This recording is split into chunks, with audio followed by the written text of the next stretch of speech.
Olá pessoal, bem-vindos à meditações, de Marco Aurélio. Estamos na parte 5, item 8. Vamos dar continuidade diretamente. Assim como se diz, Esculápio ordenou a um a equitação, ou os banhos, ou andar descalço.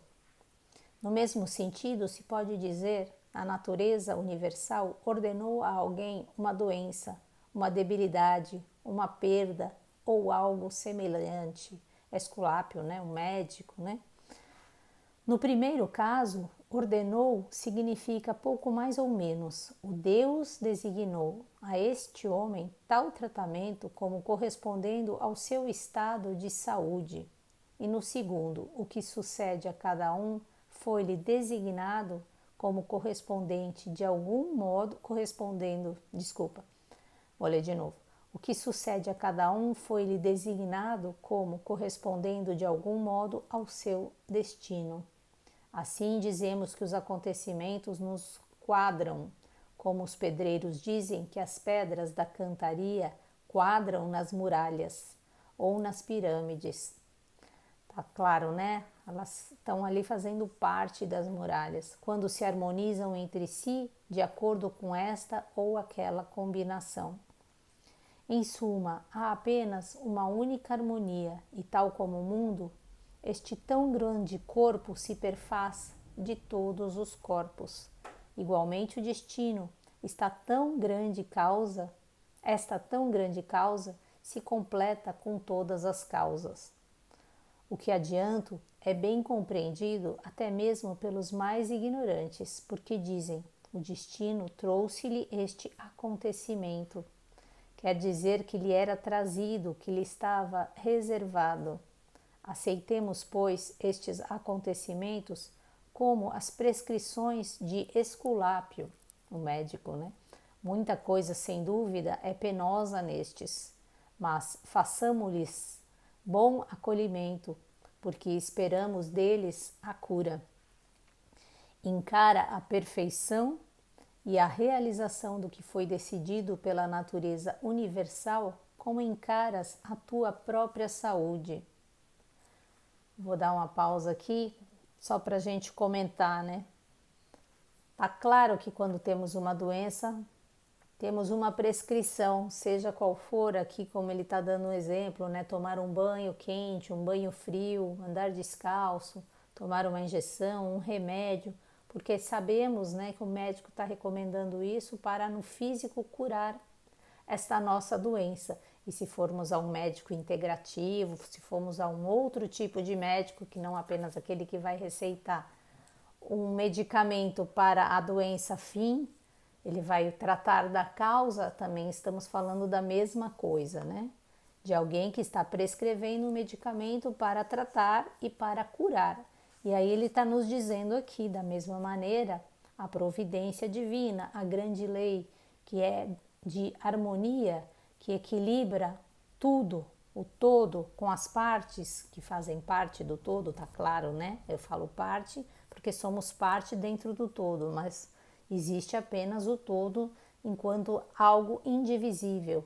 Então, se tudo que chega para mim eu compreendo da mesma maneira como um remédio, ainda que eu esteja sofrendo muito, ainda que seja por minha responsabilidade, lembrando, porque a responsabilidade do sofrimento é sempre minha.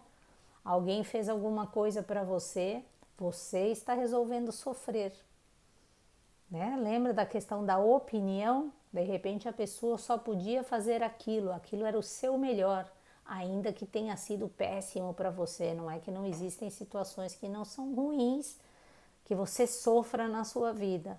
Mas o que ele está dizendo aqui, só para concluir e continuar lendo, é que precisamos compreender que isso também é um remédio. Minimamente você vai crescer mais como ser humano.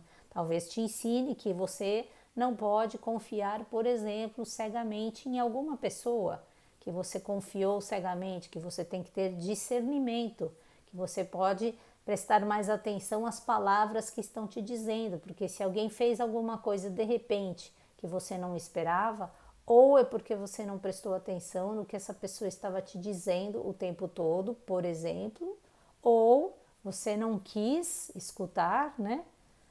E uma série de outras coisas. No momento que você percebe que isso tudo é a sua responsabilidade, você traz para você o gerenciamento da sua vida, esse autodomínio, e isso é um processo de cura, como aqui o Esculápio que dava os remédios. Então, o universo vai sempre estar mandando para a gente as situações, e a gente também criando situações às vezes que não era para acontecer, mas por falta de discernimento, por falta de inteligência, por falta de uma boa escolha, escolhemos alguma coisa que vai nos trazer consequências, não necessariamente positivas, mas lembrando que tudo que acontece é para o nosso crescimento. Então será um remédio desde que a gente faça o nosso trabalho aqui, né?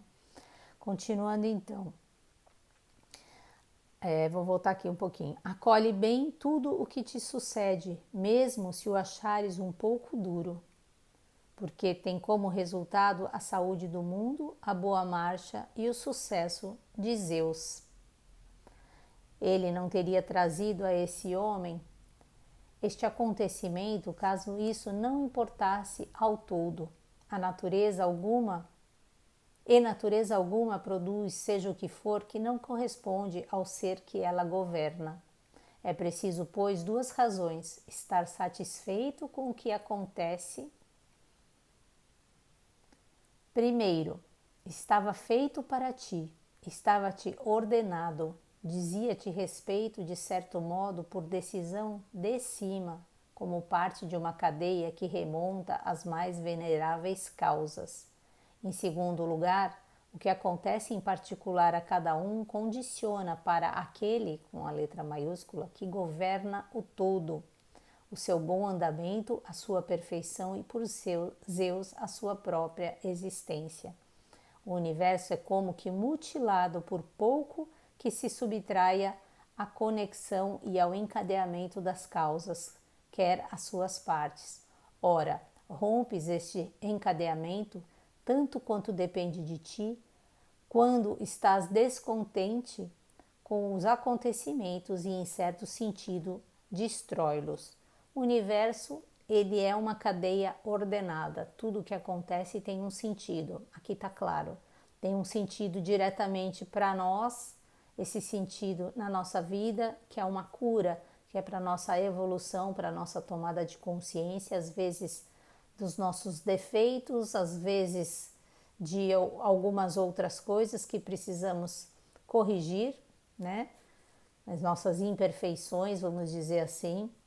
E aí ele está nos dizendo também que existe aquele que governa o todo, que isso também é bom para ele. Mas como assim, né? A gente pode pensar. Eu já ouvi uma vez um exemplo que eu gosto muito, que é o seguinte: somos todos parte do todo. Vamos imaginar essa hipótese, que fazemos parte de um todo, que existe uma inteligência no universo. Essa inteligência, existe algo único, por exemplo, aqui só para a gente fazer uma hipótese. Isso, por exemplo, como dizem algumas tradições, se fragmentou, explodiu e ficou em partes espalhadas, vamos dizer, só uma imagem para a gente imaginar. E aí eu sou parte desse todo, mas isso tudo está unido, né? Só que como é que esse todo ele vai ter a experiência? Através de mim. Então uma vez eu ouvi uma analogia, que é uma analogia que Deus é como se fosse um submarino. Ele desce, né? E se você não acredita numa lei de ordenação, tá tudo bem também. Mas eu gosto dessa analogia para entender isso, né? Que qualquer coisa que aconteça com a gente é boa para o todo, porque no momento que eu estou evoluindo, está evoluindo o todo, tá claro isso, né? Mas assim, essa analogia que eu achei interessante, que eu ouvi uma vez, não uma só, várias, é como se fosse Deus fosse, por exemplo, um submarino, né? E aí ele me utiliza, como eu estou aqui, né? Ele manda parte dele, que sou eu, para esse momento que estou vivendo essa experiência. E quando eu volto à unidade, quando eu saio desse meu corpo físico, eu retorno à unidade, eu carrego comigo todas essas experiências e eu então esse todo fica ainda maior. Eu gosto muito dessa ideia. E aí ele diz uma coisa aqui, para finalizar, que é cuidado, que quando nós estamos descontentes com os acontecimentos, é como se a gente destruísse esse sentido dessa unidade, né? É como se a gente mutilasse o universo. De fato, a gente não pode mutilar o todo, né? Isso tá claro, mas a gente mutila muitas vezes a nós mesmos. Então, precisamos sempre pensar nisso, né? Que esses acontecimentos da nossa vida são cosmos. Tá sofrendo? Tá sofrendo muito? Beleza. Fazer o que? Aprender com a experiência e evitar sofrer novamente na próxima vez nesse mesmo lugar. Perguntar por que eu estou sofrendo, né? Eu caí na rua, por quê? Porque eu estava desatenta, eu não vi o buraco. Então, na próxima vez, quando eu estiver andando, eu vou estar mais atenta. E assim vamos aprendendo. Por isso que ele nos lembra sempre aqui da palavra atenção. Precisamos estar atentos a tudo na nossa vida, para poder colocar a nossa razão para guiar a nossa vida. Beijos para vocês, pessoal, e até amanhã. Boas reflexões. Bye, bye.